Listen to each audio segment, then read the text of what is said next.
अस्सलाम वालेकुम friends, welcome to Excel मज़ा। दोस्तों, अगर अभी तक आपने चैनल एक्सेल मज़ा को सब्सक्राइब नहीं किया तो सब्सक्राइब के इस बटन पर क्लिक करें और साथ ही बेल आइकन को प्रेस करें ताकि आइंदा आने वाली वीडियोस आप तक बआसानी पहुंचती रहें। आप फेसबुक के पेज एक्सेल मज़ा के ऊपर भी मुझे ज्वाइन कर सकते हैं, लाइक कर सकते हैं और कमेंट कर सकते हैं। इसके अलावा आप मुझे ट्विटर पर भी ज्वाइन कर सकते हैं। तो चलते हैं हमारे आज के टॉपिक की तरफ।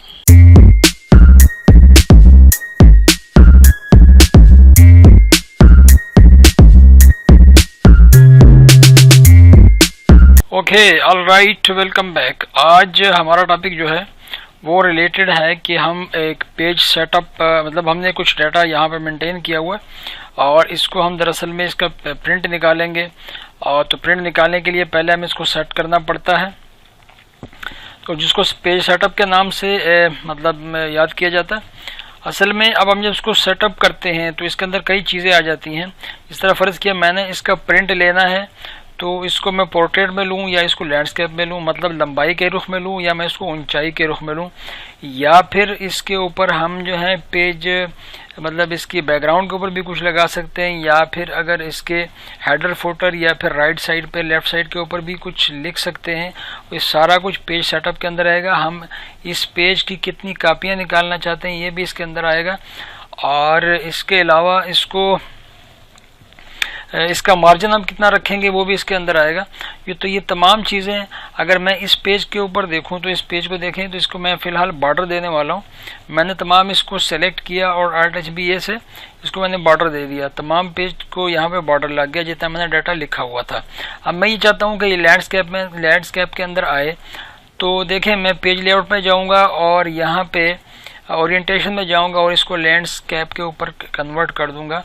अब जो इसका प्रिंट आएगा वो अगर आप यहाँ से देखें इसको तो अब कुछ इस तरह का प्रिंट इसका आ जाएगा, ये वाला। इसको हम थोड़ा सा बड़ा भी कर देते हैं ताकि आपको आसानी से नज़र आता रहे। अब अगर मैं जाके इसकी ओरिएंटेशन दोबारा चेंज करता हूँ, पोर्ट्रेट पे करता हूँ, तब आप देखेंगे कि यहाँ पे जो ये ब्रेक हो रहा है तो इसका मतलब है कि ये पोर्ट्रेट में चला गया और हमारा डाटा जो है वो यहाँ से बाहर जा रहा है। अगर डाटा को हम थोड़ा सा अंदर कर देंगे, मतलब हम जिस पेज के अंदर हम है वहाँ पे कर देंगे तो यहाँ पे डाटा एडजस्ट हो जाएगा। हम दोबारा फिर इसको लैंडस्केप में लेके जाएंगे तो फिर इसकी शक्ल थोड़ी सी आपको मज़ीद चेंज लगेगी। अब जो उसका प्रिंट निकलेगा वो लैंडस्केप के ऊपर निकलेगा, लंबाई के रुख निकलेगा। ओके, और हम अगर जाते हैं इसके फ़र्ज़ किया इसी पेज पे जाते हैं और इसके हेडर के ऊपर कुछ लिखना चाहते हैं, कस्टम हेडर में जाएंगे और यहाँ पे फ़र्ज़ किया मैं पेज नंबर इसके लेफ़्ट साइड पे इंसर्ट करना चाह रहा हूँ और इसके दरमियान में मैं इस फाइल का नाम जो है वो इंसर्ट करना चाह रहा हूँ। जस्ट ओके करूँगा और बाहर आ जाऊँगा। तो ये इसके अभी मैं अगर प्रीव्यू में जाऊँ तो आपको नज़र आएगा, जब मैं कंट्रोल P पे प्रेस किया है तो आपको मैं अगर दिखाऊं तो यहाँ पे आप इसको देखेंगे तो ये देखें, इसके मैंने लिखा था लेफ़्ट साइड के ऊपर इसका पेज नंबर और इसके राइट साइड के ऊपर बल्कि हाँ इसके जो तकरीबन मेरा ख्याल दरमियान में सेंटर में था जहाँ पे हमने लिखा था। इसको दोबारा यहाँ पे देख लेते हैं कहाँ पे लिखा गया है। कस्टम हेडर में हम गए थे और हमने इसको हाँ दरमियान के अंदर फाइल का नेम आ गया। ठीक है, अब इससे हमने इसके राइट साइड के ऊपर कुछ नहीं लिखा, बस लेफ़्ट और दरमियान के अंदर हेडर के अंदर कुछ लिख दिया है। तो ये यहाँ पे आपको नज़र आ रहा है। अगर आप इसको ख़त्म करेंगे प्रिंट प्रीव्यू को तो यहाँ पे आपको नज़र नहीं आएगा। अब एक्सेल के अंदर क्या होगा कि जितने आपके पेज बनेंगे हर पेज के ऊपर आपको ये आपके हेडर्स नज़र आएंगे।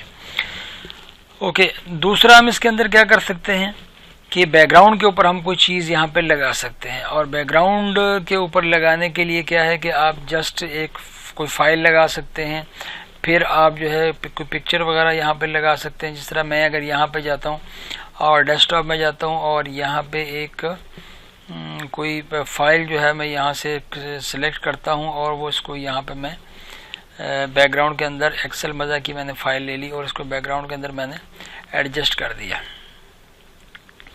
तो आप जब नॉर्मल व्यू के अंदर आएंगे तो आपको नज़र आएगा कि आपकी पूरी एक्सेल शीट के बैकग्राउंड के अंदर जो है वही चीज़ें जो पेज हमने जो पिक्चर हमने पीछे से सेलेक्ट की थी वो यहाँ पे नज़र आ रही है।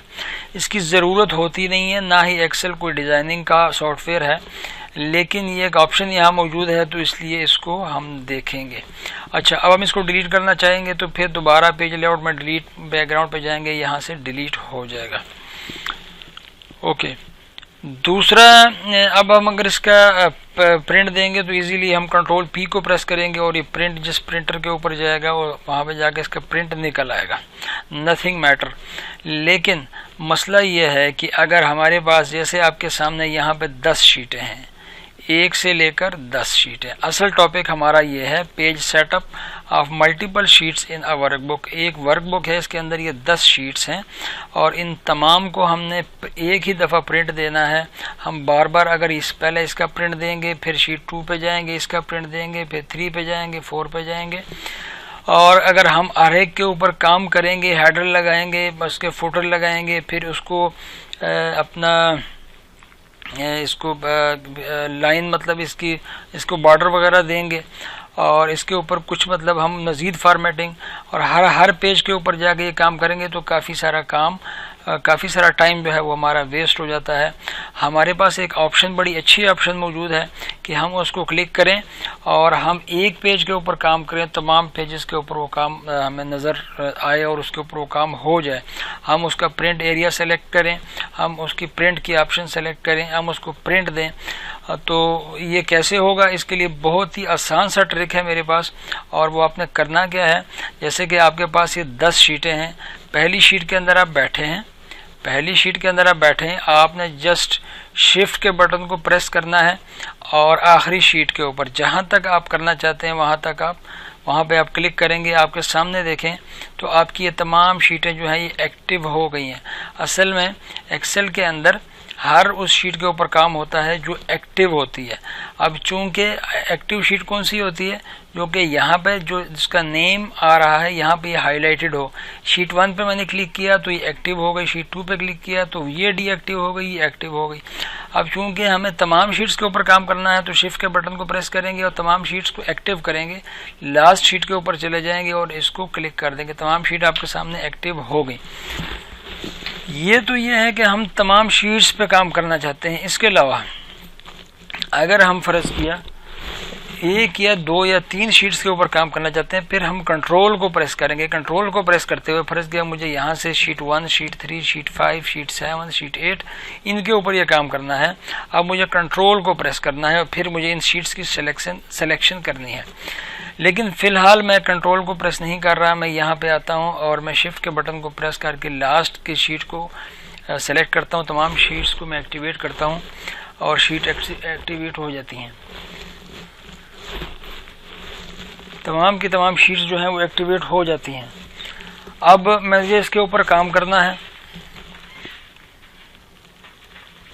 तो मैं क्या करूँगा कि मैं यहाँ पे जाऊँगा पेज लेआउट के अंदर, फ़र्ज़ किया मुझे फ़िलहाल यहाँ पे इसके साइज़ के ऊपर काम करना है तो मैं यहाँ से A4 अगर सेलेक्टेड नहीं है मैं यहाँ से सेलेक्ट कर लूँगा। ओके, और उसके बाद मैं अगर चाहता हूँ कि तमाम शीट्स का जो प्रिंट है वो लैंडस्केप के अंदर आ जाए तो मैं यहाँ ओरिएंटेशन में जाऊँगा, लैंडस्केप के ऊपर क्लिक करूँगा, तमाम शीट्स का जो प्रिंट है वो लैंडस्केप के अंदर आएगा। ओके, उसके बाद मैं चाहता हूँ कि इसके ऊपर हेडर फुटर जो है वो यहाँ पे लगे। तो हेडर फुटर में देखें, मैंने कस्टम हेडर पे जाऊँगा, यहाँ पे मेरे पास एक राइट साइड है, यहाँ पे मैंने पेज ले लिया। मैं ये वाला पेज इसको डिलीट करता हूँ और मैं ये वाला स्टाइल ले लेता हूँ और या इस साइड के ऊपर मैं फाइल का नेम ले लेता हूँ और यहाँ पे मैं क्या करता हूँ, इस शीट के टॉप के ऊपर जो मुझे लिखवाना है मैं वो यहाँ पे ले लेता हूँ। मैं फ़िलहाल यहाँ पे क्या करता हूँ, सेल समरी, मैंने यहाँ पे सेल समरी लिखा और अब मैंने क्या करना है, इसको ओके करके बाहर आ जाना है। ओके करके मैं बाहर आ गया। अब मज़ीद मुझे इसके ऊपर कोई काम नहीं करना, मुझे जस्ट जाके इसका प्रीव्यू चेक करना है कि ये कैसा आएगा। लेकिन याद रखें कि ये 10 शीट्स के ऊपर ये तमाम का तमाम काम हो जाएगा। मैंने प्रीव्यू पेज गया और यहाँ पे आपको अभी प्रीव्यू यहाँ पे नज़र आएगा, ये इसका प्रीव्यू नज़र आया। अब देखें मैंने यहाँ पे लिया था पेज नंबर और यहाँ पे जो है वो सेल समरी आ गया, ठीक है। अब मैं सेकंड, ये देखें यहाँ पे अगर आप देखें तो 1 of 10 पेजेस हमने वहाँ पे सेलेक्ट किए हुए हैं और यहाँ पे उसका आपको प्रीव्यू नज़र आएगा। ओके, अब हम इस कैपकट बटन से बाहर आ जाते हैं और यहाँ पे देखते हैं कंट्रोल पी पे दोबारा जाके कि यहाँ पे हेडर फुटर के अंदर हमने जो लिखा था वो सही आ रहा कि नहीं आ रहा। हेडर फुटर पे हम दोबारा जाएंगे और कस्टम हेडर पे जाते हैं तो यहाँ पे ये सेल समरी। ओके, हाँ, तो यहाँ पे अगर हम ये देखते हैं कि इसके प्रीव्यू के अंदर यहाँ पे पेज जो इसका प्रीव्यू था, हम अगर इस प्रीव्यू के ऊपर देखें तो यहाँ पे आप देखें 10 नज़र आएगा और यहाँ पे आपको सेल समरी नज़र आएगा। असल में हमने इसके टॉप के ऊपर सेल समरी भी लिख दिया है और यहाँ पे इसका जो इस फाइल का नाम है वो भी सेल समरी है, तो वो आपको यहाँ पे दोनों मिक्स होकर नज़र आ रहे हैं। बहरहाल अगर हम पेज सेटअप में जाके फिर दोबारा से यहाँ से हेडर फुटर से कस्टम हेडर पे जाएं और यहाँ से इसको ख़त्म कर दें, इसको ख़त्म करने के बाद यहाँ पे लिख दें माई सेल। अब अगर इसको ओके करेंगे तो हमें बाकायदा तौर पे नज़र आएगा। तमाम शीट्स के ऊपर अप्लाई होना है, इसलिए थोड़ा सा टाइम लेगा। ये देखें माई सेल आ गया और वो जो सेल समरी है फाइल का नाम है वो भी आपको नज़र आएगा। लेकिन अगर आप इसको थोड़ा सा इस तरफ ले जाएं तो, या अगर आप इसके साइज़ को छोटा कर दें तो ये देखो आपको सेल समरी यहाँ पे नज़र आ रही है, पेज का नंबर यहाँ पे नज़र आ रहा है, माई सेल आपको यहाँ पे नज़र आ रहा है जो हमने इसके ऊपर अभी लिखा है। अगर हम बाहर आ जाएं तो यहाँ पे आपको ये चीज़ें नज़र नहीं आएंगी क्योंकि ये हेडर एंड फुटर के अंदर लिखी गई हैं, तो इसलिए आपको सिर्फ ये यहाँ पे नज़र आएंगे।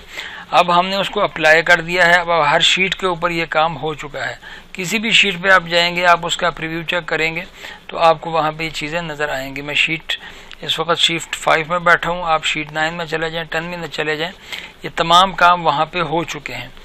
ओके, दूसरा मैंने शिफ्ट को प्रेस किया, फिर मैंने शीट 10 को प्रेस किया और यहाँ पे आगे मैं क्या करना चाहता हूँ, मैं ये चाहता हूँ कि ये जो ऊपर वाली रो है इसका कलर चेंज हो जाए।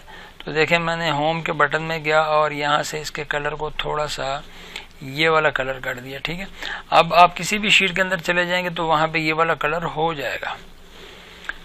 इस तरीके से आप मल्टीपल शीट्स को सेलेक्ट करते हुए अपने प्रिंट एरिया सेलेक्ट कर सकते हैं। आप इसके अंदर कोई भी मतलब फॉर्मेटिंग कर सकते हैं। आप यहाँ तक कि इसके ऊपर फार्मूला भी लगा सकते हैं। मतलब फ़र्ज़ किया अगर मुझे यहाँ पे इसका टोटल लेना है और तमाम शीट्स का लेना है, लेकिन आपका शीट्स का फॉर्मेट तकरीबन एक होना चाहिए। मैं सिर्फ यहाँ पे क्या करूँगा, मैं देखिए मैंने शिफ्ट के मदद से तमाम शीट्स को सेलेक्ट किया है और यहाँ से आके मैंने एक फार्मूला यहाँ पे लगा दिया है। इसी फार्मूले को मैं नीचे तक कॉपी कर लेता हूँ और कॉपी करके मैंने यहाँ पे पेस्ट कर दिया। अब अगर मैं देखता हूँ हर शीट के अंदर तो आपको ये फार्मूला हर शीट के ऊपर नज़र आएगा। तो ये थे हमारे पास वो ट्रिक जिसकी मदद से हम मल्टीपल शीट का प्रिंट ले सकते हैं, उसके अंदर एडिटिंग कर सकते हैं, फॉर्मेटिंग कर सकते हैं और मुख्तलिफ़ किस्म के काम हम कर सकते हैं। उम्मीद है आज की वीडियो आपको पसंद आएगी और अगर आपको वीडियो पसंद आया तो सब्सक्राइब करना ना भूलें।